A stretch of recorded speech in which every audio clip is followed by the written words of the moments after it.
ഇതിന് കോടീശ്വര നാരങ്ങ വെള്ളമൊക്കെ ആണല്ലോടാ.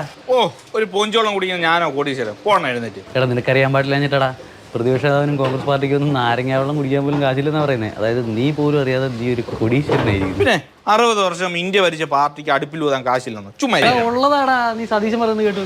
വളരെ കടുത്ത സാമ്പത്തിക പ്രതിസന്ധിയിലൂടെയാണ് കോൺഗ്രസ് രാജ്യത്ത് എല്ലായിടത്തും മുന്നോട്ട് പോകുന്നത്.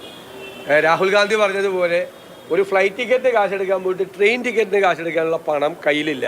അപ്പൊ പിന്നെ ഈ പോസ്റ്ററൊക്കെ അടിക്കാൻ കാശ് വിടുന്ന തെരഞ്ഞെടുപ്പിന് അത്രയ്ക്കും ചെലവുണ്ടോന്നേ? ഈടാ ചെലവെന്ന് വെച്ചാൽ പോസ്റ്റർ മിനിമം 4 വേണം. ചിരിക്കുന്നത്, ചിരിക്കാത്തത്, പിന്നെ ഈ വോട്ടർമാർ കണ്ടിട്ടുണ്ടെ കരഞ്ഞു പോകുന്ന തരത്തിലുള്ള കുറച്ച് ഫ്ലസ്ക്, അങ്ങനെ ചെലവ് ഒരുപാടുണ്ട്.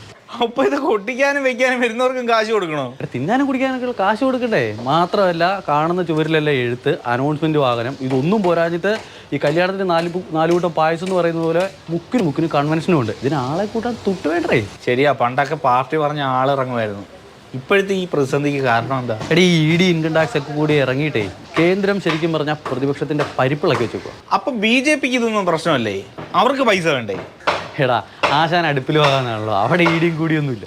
ഓ, അതാണ് ഈ സങ്കടം. എങ്കിലും ഞങ്ങളുടെ പ്രവർത്തകർ മുണ്ട് മുറുക്കി കൊടുത്ത് ഈ ചൂട് കാലത്ത് ഒരു ഗ്ലാസ് നാരങ്ങ വെള്ളം പോലും കുടിക്കാതെ സ്ഥാനാർത്ഥിക്ക് വേണ്ടി സജീവമായിട്ട് രംഗത്ത്. CPM ബക്കറ്റുമായിട്ട് പിരിക്കാൻ ഇറങ്ങുമായിരിക്കുമല്ലോ. പിരിവെടുത്ത് പഞ്ഞം മാറിയ CPM എന്തായാലും പിരിക്കാൻ വീണ്ടും ഒരു കാരണമായി. അക്ഷയപാത്രം പോലുള്ള ജനങ്ങളുള്ളിടത്തോളം കാലം ഞങ്ങൾക്ക് എന്തിനാ പണത്തിന് ക്ഷാമം? ജനങ്ങൾക്ക് വേണ്ടി പ്രവർത്തിക്കുന്ന, ജനങ്ങളുടെ ചെലവിൽ പ്രവർത്തിക്കുന്ന പാർട്ടിയാണ് CPIM. എന്നാലും ഈ സ്ഥാനാർത്ഥിമാരൊക്കെ നമുക്ക് വേണ്ടിയിട്ട് എന്തോരം കാശല്ലേ ചിലവാക്കുന്നത്. എല്ലാം ജനാധിപത്യത്തെ ശക്തിപ്പെടുത്താനാണല്ലോ എന്ന് ആലോചിക്കുമ്പോഴാണ് ഒരാശ്വാസം. എന്നാലും നീ കാശുകാരല്ലേ, ഒരു നാരങ്ങ വെള്ളം പറയടാ എനിക്ക് കൂടെ.